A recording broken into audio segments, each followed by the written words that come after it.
Good morning વિદ્યાર્થી મિત્રો, welcome to Tesla education and motion. Electrostatic potential and કેપેસિટન્સમાં આજે ચર્ચા કરવા જઈ રહ્યા છે ઇલેક્ટ્રિક પોટેન્શિયલ એનર્જી એટલે કે સ્થિતિ ઊર્જા.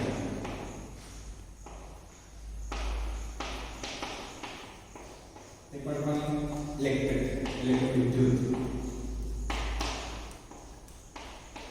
अच्छा, ધોરણ 11 ની અંદર આપણે સ્થિતિ ઊર્જા વિશે કંઈક ભણી ગયા છે અને એચસી વર્મા સર એવું કહે છે કે કોઈ પણ પર્ટિક્યુલર સિંગલ બિંદુ એટલે કે સિંગલ પોઈન્ટ હોય એની સ્થિતિ ઊર્જા તારવી શકાય નહીં.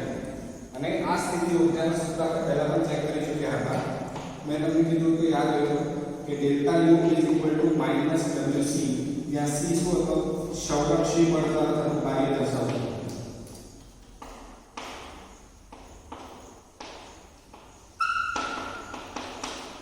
સંરક્ષી બળ દ્વારા થતું કાર્ય દર્શાવતું. આ જે ડેફિનેશન છે એ સદાને માટે સત્ય છે સ્થિતિ ઊર્જા માટે, કેમ કે દરેક સંરક્ષી બળ માટે આપણે સ્થિતિ ઊર્જાને વ્યાખ્યાયિત કરી શકીએ, રાઈટ? પણ આપણે બીજું સૂત્ર લખ્યું delta you minus W external. આ સદાને માટે સત્ય કહી શકાય નહીં, કેમ કે જ્યારે આ સૂત્રને વ્યાખ્યાયિત કરવું હોય, રાઈટ, તો ડેલ્ટા યુ W એક્સટર્નલ આપણે લખવું હોય તો એના માટે કન્ડિશન છે કે કાઇનેટિક એનર્જી ચેન્જ થવી જોઈએ નહીં. કાઇનેટિક એનર્જી ચેન્જ થવી જોઈએ નહીં એટલે કે એનો અર્થ એવો થયો કે I = kF. જે ઇનિશિયલ ગતિ ઊર્જા હશે એ ફાઇનલ ગતિ ઊર્જા રહેવી જોઈએ. એનો અર્થ એવો થયો કે સ્પીડ તમારી કોન્સ્ટન્ટ રહેવી જોઈએ, રાઈટ? આ ચર્ચા આપણે આગળ પણ કરી ચૂક્યા છે. આગળ વધવાનો પ્રયત્ન કરીએ કે જ્યારે પણ સ્થિતિ ઊર્જાની ચર્ચા ઇલેક્ટ્રોસ્ટેટિકની અંદર કરવી હોય તો ઓફકોર્સ આપણે વિદ્યુત બળને ધ્યાનમાં લઈને કરીશું. આપણે શીખી ગયા હતા કે કોઈ બિંદુવત ચાર્જ હોય તો બિંદુવત ચાર્જની આજુબાજુના અવકાશમાં ઇલેક્ટ્રિક ફિલ્ડ વિકસેલી હોય એટલે કે વિદ્યુત ક્ષેત્ર, અને એ વિદ્યુત ક્ષેત્રની અંદર કોઈ પણ આપણે ચાર્જને લાવવાનો પ્રયત્ન કરીએ તો ત્યાં વિદ્યુત બળ ઉત્પન્ન થાય. એ પણ આપણે શીખી ગયા છે. હવે સમજો હું તમને એવું કહું કે આ બિંદુવત વિદ્યુત બળથી કોઈ r અંતરે રહેલા P બિંદુ આગળ મારે સ્થિતિ ઊર્જા શોધવી છે. વિદ્યુત સ્થિતિ ઊર્જા એટલે કે ઇલેક્ટ્રિક પોટેન્શિયલ એનર્જી શોધવી છે. શું આ પોસિબલ છે? ના. જ્યારે પણ આપણે સિંગલ પોઈન્ટની ચર્ચા કરતા હોઈએ, કેમ કે સ્થિતિ ઊર્જાનો તફાવત મહત્વનો છે. કોઈ એક સિંગલ પોઈન્ટ માટે સ્થિતિ ઊર્જા શોધી શકાય નહીં, વ્યાખ્યાયિત કરી શકાય નહીં. ક્લિયર છે? સમજવાનો પ્રયત્ન કરીએ. આગળ ચેક કરીએ તો આપણે ઇન્ફાઇનાઇટ થી યાદ આવતું હોય તો કંઈ એક ટેસ્ટ ચાર્જ લેતા હતા અને એ પણ કેવો હતો? ધન વિદ્યુત ભાર, પોઝિટિવ ટેસ્ટ ચાર્જ લેતા હતા, રાઈટ? અને આ પોઝિટિવ ટેસ્ટ ચાર્જને આપણે ઇન્ફાઇનાઇટ થી t સુધી લાવવા માટે કંઈ કાર્ય કરતા હતા W એક્સટર્નલ. ક્લિયર? અને પછી આપણે પોટેન્શિયલ શોધવાનો પ્રયત્ન કરતા અને આપણે કેવી રીતે કાર્ય કરવાનું હતું તો કે કાઇનેટિક એનર્જીમાં ચેન્જ થવો જોઈએ નહીં, અને સાથે સાથે એની સ્પીડ પણ કેવી રહેવી જોઈએ? કોન્સ્ટન્ટ એટલે કે એક્સેલરેશન, નેટ એક્સેલરેશન 0 થવો જોઈએ. એનો અર્થ એવો થયો કે જ્યારે આપણે ટેસ્ટ ચાર્જને લાવતા હોઈએ ધીમે ધીમે ત્યારે દરેક બિંદુ આગળ તેના પર નેટ ફોર્સ કેવો થવો જોઈએ? 0 થવો જોઈએ. બિલકુલ સરસ મજાની વાત કરી. તો કઈ રીતે હવે આપણે સ્થિતિ ઊર્જા શોધી શકીએ? મેં તમને પહેલા કીધું કે સિંગલ ચાર્જ માટે સ્થિતિ ઊર્જા પોસિબલ નથી. તો સ્થિતિ ઊર્જા કોના માટે પોસિબલ છે ત્યારે વ્યાખ્યાયિત કરી શકાય? તો નંબર 1 કે જ્યારે સંરક્ષી બળ દ્વારા કાર્ય થતું હોય, અને નંબર 2 કે જ્યારે આપણે વિદ્યુત ભારના તંત્રની ચર્ચા કરતા હોય. તંત્રનો અર્થ એવો થયો એક સિંગલ વિદ્યુત ભારની અહીંયા ચર્ચા કરતા નથી, બે અથવા બે કરતા વધારે વિદ્યુત ભારોને ધ્યાનમાં લઈશું. તો જે આપણે આ કાર્ય કર્યું W એક્સટર્નલ, એ કાર્ય ગયું ક્યાં? તો એ જ્યારે ટેસ્ટ ચાર્જ P બિંદુ આગળ પહોંચશે અને ત્યારે જે રચના બનશે એ રચના એક તંત્ર તરીકે વર્તન કરશે, અને એ તંત્રમાં આ કાર્ય એનર્જીના રૂપમાં સ્ટોર્ડ થશે એટલે કે સંગ્રહ પામશે, અને એને જ આપણે શું કહીશું? સ્થિતિ ઊર્જા. કાઇનેટિક એનર્જીની ચર્ચા કરતા હોઈએ એટલે કે ગતિ ઊર્જાની વાત કરતા હોઈએ ત્યારે એને આપણે યુટિલાઇઝ એનર્જી કહી શકીએ.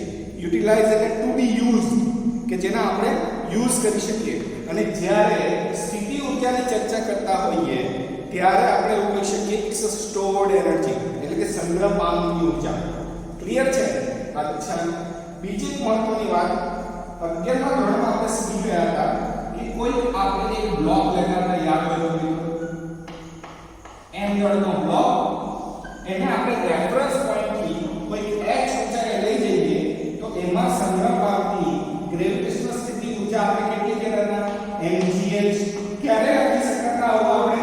જ્યારે રેફરન્સ પોઈન્ટ આપણે સ્થિતિ ઊર્જાને કેટલી માનતા હતા? 0. રેફરન્સ પોઈન્ટ આપણે સ્થિતિ ઊર્જા કેટલી માનતા હતા? 0. અચ્છા, આગળ સમજવાનો પ્રયત્ન કરીએ.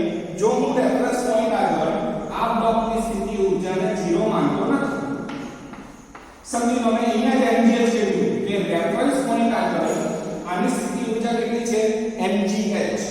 અચ્છા, એને h ઊંચાઈએ જો લઈ જઈએ આ બ્લોકને, તો હવે એની સ્થિતિ ઊર્જા કેટલી થશે? 2mgh. ક્લિયર છે? એટલે જ્યારે 0 હતો તો h ઊંચાઈએ mgh થતી.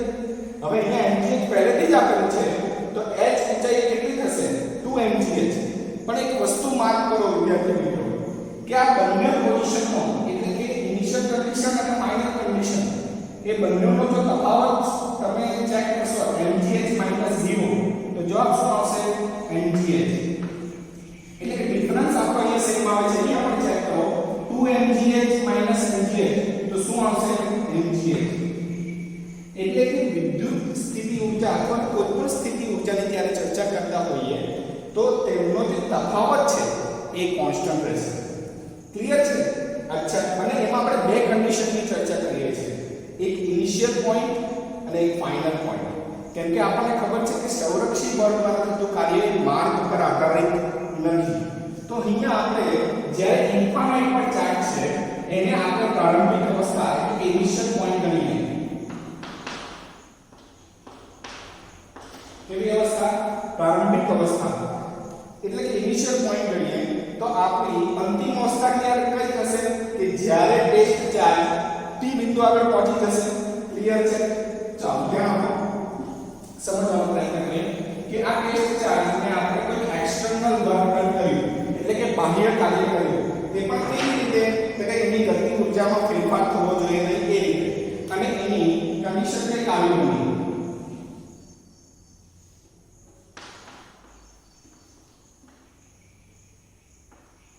ક્લિયર છે? આ ટેસ્ટ ચાર્જ એમ પહોંચી ગયો. આ પ્રારંભિક અવસ્થા હતી, આ કઈ અવસ્થા હતી? અંતિમ અવસ્થા. એટલે કે ફાઇનલ કન્ડિશન. ક્લિયર છે? જો કન્ડિશન નંબર 1 અને કન્ડિશન નંબર 2 એનો મતલબ કઈ કન્ફિગ્યુરેશનમાં ચેન્જ આવ્યો? તંત્ર નંબર 1 ને જો તંત્ર નંબર 2 ને જો એની રચનામાં ફેરફાર થયો, એના માટે આપણે કાર્ય કરવું પડ્યું, અને આ કાર્ય કયા સ્વરૂપે સંગ્રહ પામ્યું? તંત્રની સ્થિતિ ઊર્જાના સ્વરૂપમાં. ક્લિયર છે? અચ્છા, તો જ્યારે તંત્રની સ્થિતિ ઊર્જા શોધવાનો પ્રયત્ન કરતા હોઈએ ત્યારે આપણે કંઈક આવું સૂત્ર જોયું, તમને યાદ હોય તો v final - v initial is equal to w external initial to final upon q. Right? અને આપણે એને ઇન્ટિગ્રેટ કરતા હતા f dx. હજુ આગળ ચાલીએ, સમજાવવાનો પ્રયત્ન કરો કેવી રીતે કરતા હતા. અહીંયા આપણે ઇન્ટિગ્રેટ f dx. રીઝન શું હતું? કેમ કે આ જે બળ છે એ વેરીએબલ હતું, એટલે કે ચલ બળ. ક્લિયર? તો આવી ચર્ચા કરીને આપણે સ્થિતિ ઊર્જા શોધી શકીએ. પરંતુ અત્યાર સુધીના જેટલા પણ લેક્ચર ગયા એ બધામાં આપણે એક ટર્મ્સ એટલે કે વિદ્યુત સ્થિતિમાન પોટેન્શિયલ ટર્મ્સ બહુ સારી રીતે સમજી ચૂક્યા છે. તો આ બધું કરવાનો કોઈ જ મતલબ નથી. જો સ્માર્ટ વેમાં વિચારીએ તો એક સરસ મજાનું કંઈક આવી રીતે વ્યાખ્યાયિત થઈ શકે. અહીંયા ધ્યાન આપો, હું તમને એવું કહું કે આ q ને ઉપર મલ્ટીપ્લાય કરું તો શું બનશે? v final - v initial બનશે is equal to what? w external initial to final. અને આ જે વર્ક થાય છે એ જ કાર્ય કયા સ્વરૂપમાં સંગ્રહ પામશે? સ્થિતિ ઊર્જાના સ્વરૂપમાં. કયા સ્વરૂપમાં સંગ્રહ પામશે? સ્થિતિ ઊર્જાના સ્વરૂપમાં. જો મને બિંદુ p આગળનું વિદ્યુત સ્થિતિમાનનો તફાવત ખબર પડી જાય તો શું આરામથી સ્થિતિ ઊર્જા શોધી શકું? Yes, of course. ચેક કરીએ મિત્રો, ચાલો જોઈએ. રાઈટ? अच्छा આગળ જોઈએ ધ્યાન આપજો મિત્રો અહીંયા બરાબર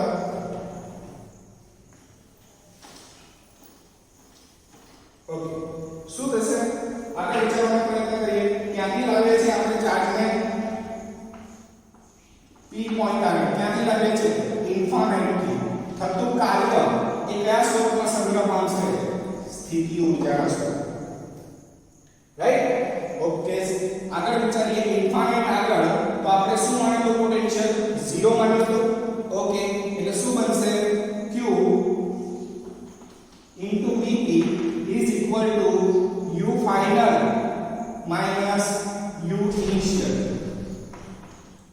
क्लियर છે अच्छा vp p બિંદુ આગળ એક બિંદુવત વિદ્યુત ભારને લીધે p બિંદુ આગળ વિદ્યુત સ્થિતિમાન કેટલું શોધ્યું તો મિત્રો kq/r you know that અહીંયા લખી દઉં q kq/r अच्छा u फाइनल એટલે કોઈ બિંદુને ફાઇનલ બિંદુને આપણે ફાઇનલ બિંદુની સ્થિતિ ઊર્જા કેટલી લઈએ u લઈ લઈએ અને ઇનિશિયલ પોઈન્ટ જે છે ક્યાંથી લેવા હતા ઇન્ફાઇનાઇટ હવે જો ઇન્ફાઇનાઇટ પર સ્થિતિ ઊર્જાને શૂન્ય માની લેવામાં આવે હું એવું નથી કહેતો કે ત્યાં હોવી જોઈએ આપણે માની લેવામાં આવે તો શું મળે તો સ્થિતિ ઊર્જાનું સૂત્ર શું મળશે kq/r એટલે કે તંત્રની એ બિંદુવત વિદ્યુત ભારના તંત્રની સ્થિતિ ઊર્જા શું મળી ગઈ kq/r ક્લિયર છે વિદ્યાર્થી મિત્રો સ્થિતિ ઊર્જાને જ્યારે તમને પૂછવામાં આવે કે બે બિંદુવત વિદ્યુત ભારમાંથી સ્થિતિ ઊર્જા શોધવાનો પ્રયત્ન કરો તો એક આ રીતે પણ સમજાવી શકાય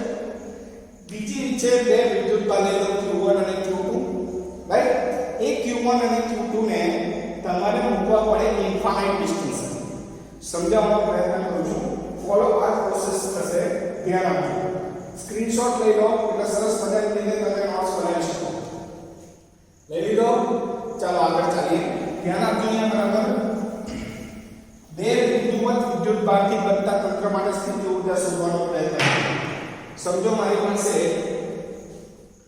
એક વિદ્યુત ભાર છે q1 રાઈટ બીજો વિદ્યુત ભાર છે q2 કેટલા અંતર રહેલા છે બંનેનો એકબીજાથી r અંતર રહ્યા છે હવે આની સ્થિતિ ઊર્જા મારે શોધવી છે તો ફર્સ્ટ ઓફ ઓલ આ તો મારું ફાઇનલ કન્ફિગ્યુરેશન છે રાઈટ એનો અર્થ એવો થયો કે આ અંતિમ અવસ્થા છે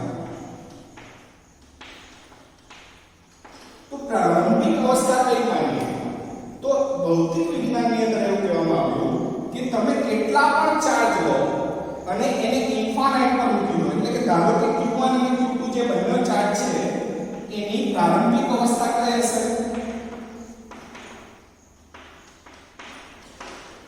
ઇન્ફાઇનાઇટ અને આ q1 અને q2 વિદ્યુત ભારને ત્યાં મૂકી દો અને ત્યાંની સ્થિતિ ઊર્જા કઈ માની લો શૂન્ય માની લો રાઈટ ઓકે હવે વારાફરતી આ બંને વિદ્યુત ભારને બિંદુ A અને બિંદુ B આગળ લાવવાનો પ્રયત્ન કરો ક્લિયર છે હવે સમજવાનો પ્રયત્ન કરો q1 વિદ્યુત ભારને હું એક બિંદુ આગળ લાવવાનો પ્રયત્ન કરું છું ધ્યાન આપજો પહેલા સ્ટાર્ટિંગની અંદર A બિંદુ આગળ કોઈ પણ પ્રકારનો વિદ્યુત ભાર નથી અને B બિંદુ આગળ પણ કોઈ પણ પ્રકારનો વિદ્યુત ભાર નથી આપણી પાસે q1 વિદ્યુત ભારને હું ઇન્ફાઇનાઇટ થી A બિંદુ આગળ લાવવાનો પ્રયત્ન કરું તો શું મારે કાર્ય કરવું પડશે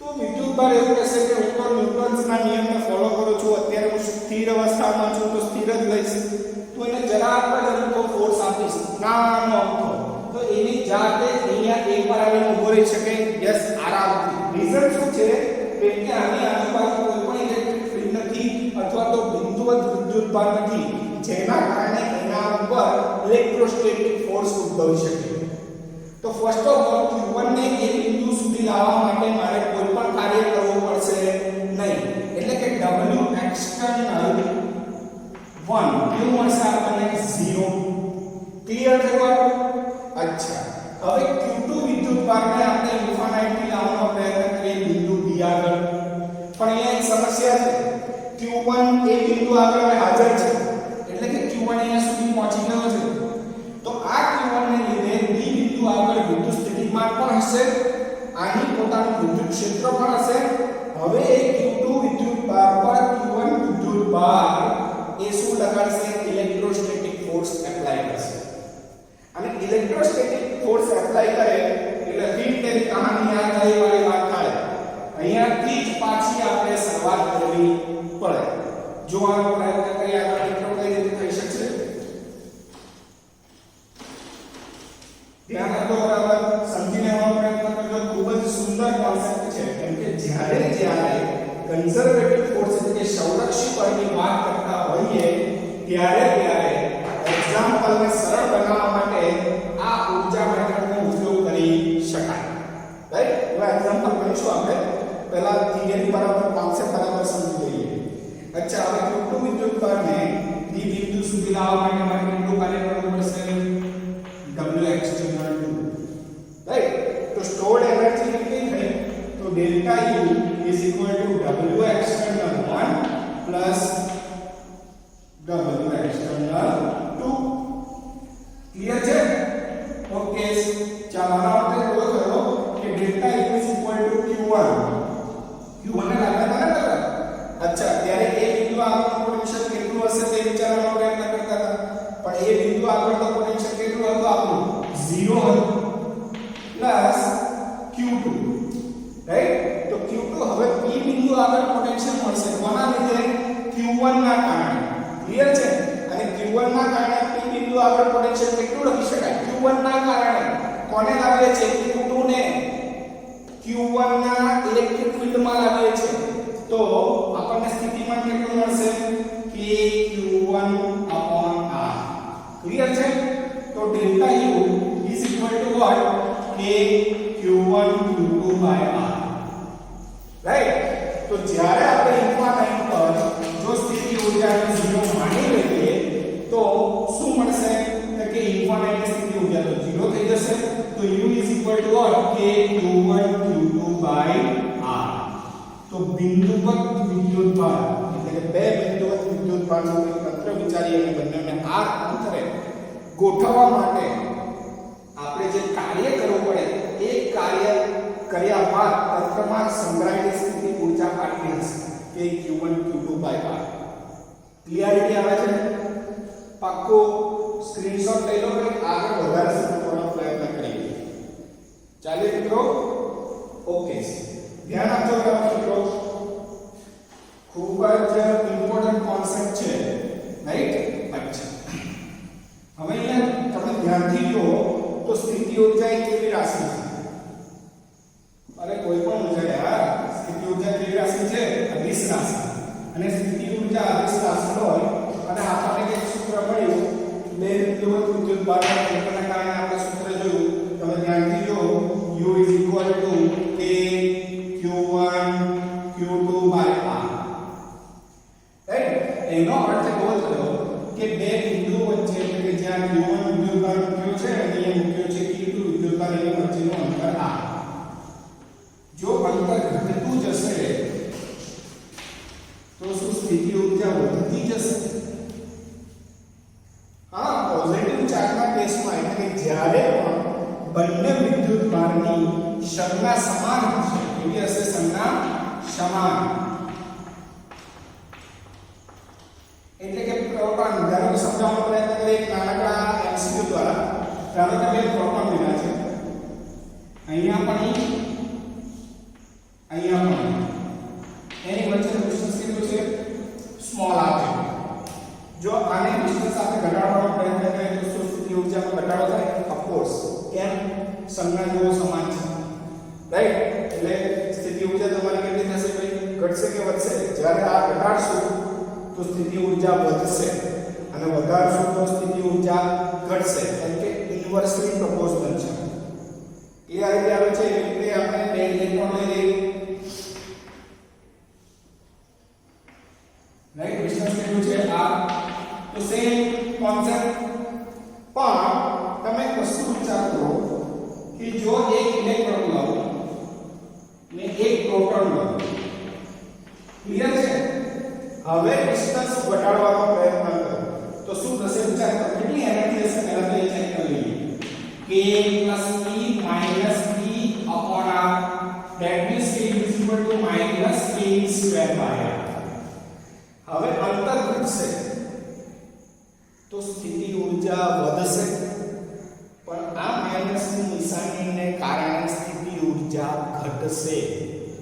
જ્યારે સંજ્ઞા સમાન હોય ત્યારે તો આપણે ડાયરેક્ટલી કોન્સેપ્ટ વિચારી શકીએ કે અંતર ઘટે ઇન્વર્સલી પ્રોપોર્શનલ છે તો સ્થિતિ ઊર્જા વધવી જોઈએ, પણ જ્યારે સંજ્ઞા સમાન નથી ત્યારે કંઈક પરિણામ જુદું મળે છે. અને આવા વિષયની અંદર વિદ્યાર્થીઓ ભૂલ કરી બેસે છે, તો તમે ધ્યાનથી આ કોન્સેપ્ટ સમજી લેજો. ક્લિયર થયું? હવે હું સરસ મજાની એક ટ્રીક તમને શીખવાડવા જઈ રહ્યો છું વિદ્યાર્થી મિત્રો, અને આ ટ્રીક ખૂબ જ કામની છે. પણ બોર્ડની અંદર તમારે તો રટ્ટાફિકેશન મારવું જ પડશે. તમને ખબર છે એનસીઆરટીમાં જ્યાં સુધી રટ્ટાફિકેશન ના મારવામાં આવે ત્યાં સુધી તમને માર્ક્સ મળતા નથી. પહેલા ક્લિયર કરી ચૂક્યા છે, છતાં પણ આ ટ્રીક શીખી લો, પછી એને આપણે બોર્ડની રીતે પણ ભણવાનો પ્રયત્ન કરીશું. ઓકે, સ્ક્રીન સમય લેજો મિત્રો. ચાલો આગળ સમજવાનો પ્રયત્ન કરીએ કઈ એક્ઝામ્પલ દ્વારા. ક્લિયર છે? ઓકે,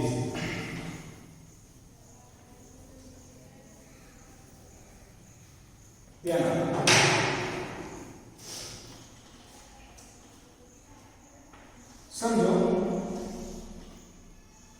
એક એ બાજુ વાળો સમબાજુ ત્રિકોણ ની જે રચના હોય એના દરેક શિરોબિંદુ આગળ મારે વિદ્યુતભાર Q અને Q ગોઠવ્યા હોય ઇન્ફાઇનાઇટ થી લાવીને, તો આ તંત્રની સ્થિતિ ઊર્જા કેટલી બને?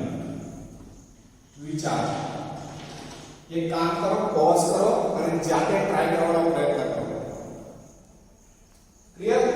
જાતે ટ્રાય કરવાનો પ્રયત્ન કરજો મિત્રો. આપણે આગળ વધીએ તો શું કરવું પડે? આપણે લોજિકલ થિયરી એટલે કે ક્લાસિકલ થિયરી પ્રમાણે કે બધા જ વિદ્યુતભારને આપણે પહેલા તો ક્યાં મૂકવા પડે? ઇન્ફાઇનાઇટ પર, અને વારાફરતી લાવીને એને ક્યાં એરેન્જ કરવા પડે? તો કે જે રીતે આપણને રચના આપી છે એ રીતે એરેન્જ કરવા પડે, અને દરેક માટે કાર્ય કરવું પડશે. ખાલી પહેલા વિદ્યુતભારને લાવીશું ત્યારે આપણે કાર્ય કરવું પડતું નથી. અચ્છા, અને આપણે શોધવું પડે સ્થિતિ ઊર્જા. પણ આપણે તો શીખી ગયા કે બે બિંદુઓથી વિદ્યુતભાર માટે, તો શું હું એવું ના કરી શકું કે આ બે બિંદુઓથી વિદ્યુતભાર, આ બે બિંદુઓથી વિદ્યુતભાર અને આ બે બિંદુઓથી વિદ્યુતભાર, અને આની જે મને ઊર્જા મળે એ કુલ સંગ્રહિત ઊર્જા બરાબર હશે? વિચારી જોજો. Yes, of course. તો u net એટલે કે સંગ્રહિત એનર્જી કેટલી હશે? તો કે આને નામ આપી દઈએ 1 2 3. તો 1 અને 2 ને લીધે એટલે કે u12 પ્લસ 2 અને 3 ને લીધે એટલે કે u23 પ્લસ 3 અને 1 ને લીધે એટલે કે u31. ક્લિયર છે? 1 અને 2 ને લીધે કેટલી એનર્જી છે? તો કે આપણે સૂત્ર મળેલા કે q1 q2 by r. આ q1 આ q2 અંતર કેટલું? a જેટલું. તો અહીંયા શું લખી શકાય? k q q by a plus 2 3 માટે પણ જો ચાર્જ સેમ છે તો આ પ્રોસેસ તો શું લખાશે? k q q by a. Right? આગળ જુઓ, આ પણ ડિસ્ટન્સ છે, ચાર્જ પણ કેવા હશે? તો શું લખાશે? k q q by a. Right? તો આ 1 2 અને 3 ટર્મ સમાન છે, તો શું આમ લખી શકું? 3q² by a. Very good. તો આ ટ્રાયેંગલની સ્થિતિ ઊર્જા તમને જરાક વારનું મળી. આમાં આપણે પોટેન્શિયલનો પણ કોન્સેપ્ટ ના લીધો અને વર્ક ડનનો પણ ના લીધો. અચ્છા સર, આ તો ત્રિકોણની વાત કરી. હવે આપણી પાસે ચોરસ હોય એવી રચના આપી દે તો શું કરવાનું? તો સમજવાનો પ્રયત્ન કરીએ. ધ્યાનથી જોજો મિત્રો. એક્ઝામ્પલ 2 બાદ મને આશા છે કે તમને આ કોન્સેપ્ટ સારી રીતે સમજાઈ જશે.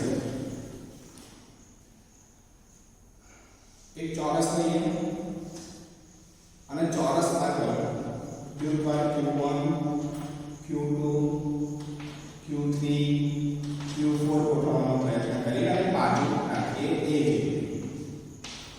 ક્લિયર? અચ્છા, તો હવે ચોરસ છે, સ્વાભાવિક છે, રાઈટ? ચોરસ છે તો બધી બાજુઓ કેવી હશે? એની સમાન. આ પણ a, તો આ પણ કેટલી હશે? 1.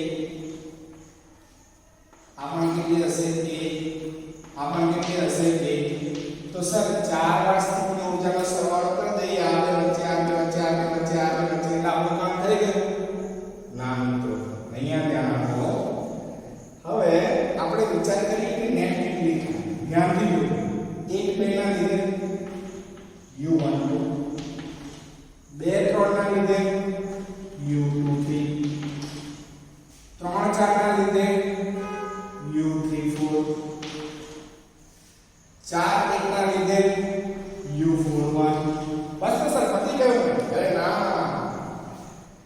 આના દ્વારા પણ અહીંયા તો પોટેન્શિયલ મળશે ઓફ કોર્સ, અને આના દ્વારા પણ અહીંયા પોટેન્શિયલ મળશે. એટલે કે હજુ બે ટર્મ્સ u13 અને u24, u13 plus u24. Clear છે? હવે ચાર્જને આપણે મૂકવાનો પ્રયત્ન કરીએ તો જો અહીંયાનો ડિસ્ટન્સ સમાન છે ચાર જોયા. હું લખું છું ધ્યાનથી સાંભળજો કે q1 q2 by a plus અહીંયા કે q2 q3 by a plus કે q3 q4 by a plus કે 4 1 આને એનું ડિસ્ટન્સ સેમ છે q4 q1 by a. હવે જો હવે આ બે વચ્ચે અંતર જે છે પાયથાગોરસનો નિયમ લગાડવો પડશે. આ a આ પણ a તો આ a square plus a square 2a square એટલે કે √2a. આ લખેલું છે પાયથાગોરસના આધારે. કોના આધારે? પાયથાગોરસના આધારે. તો હવે આ બે લખવાનો પ્રયત્ન કરીશ. ધ્યાન આપજો. શું આવશે કે q1 q3 by √2a. અહીંયા પણ કેટલો આવશે કે q2 q4 by √2a. મળી ગયા આપણને તંત્રની મુજબ. It's a simple way to solve it, right? જો આપણે સરળતા રીતે ભૌતિક વિજ્ઞાનને સમજતા હોઈએ તો આપણે કોમ્પ્લિકેટેડ રીતમાં ભણવાની કોઈ જરૂર નથી, સમજવું જરૂરી છે. અચ્છા, જ્યારે પણ હું તમને આ ચેપ્ટરના બધા જ પ્રોબ્લેમ એટલે કે એક્સરસાઇઝના પ્લસ સ્વાધ્યાયના અને ઉદાહરણના સોલ્વ કરાવીશ ત્યારે હું તમને બુકની રીતે જ કરાવીશ. કેમ કે પહેલા જ વાત કરી ચૂક્યો છું રેક્ટિફિકેશન. તો સ્થિતિ ઊર્જા વિશે અને એના ઇન્ટ્રોડક્શન વિશે તમે બરાબર સમજી ચૂક્યા હશો. હજુ પણ આપણે એક સેલ્ફ એનર્જીની ચર્ચા કરવાની છે અને જ્યારે સેલ્ફ એનર્જીની ચર્ચા કરીશું ત્યારે તમારા જ્ઞાન ચક્ષુઓ ખુલી જશે કે વાહ, ખૂબ જ સુંદર કોન્સેપ્ટ છે. તો મળીશું આગલા લેક્ચરમાં. ટેક કેર, ભણતા રહો અને આગળ વધતા રહો.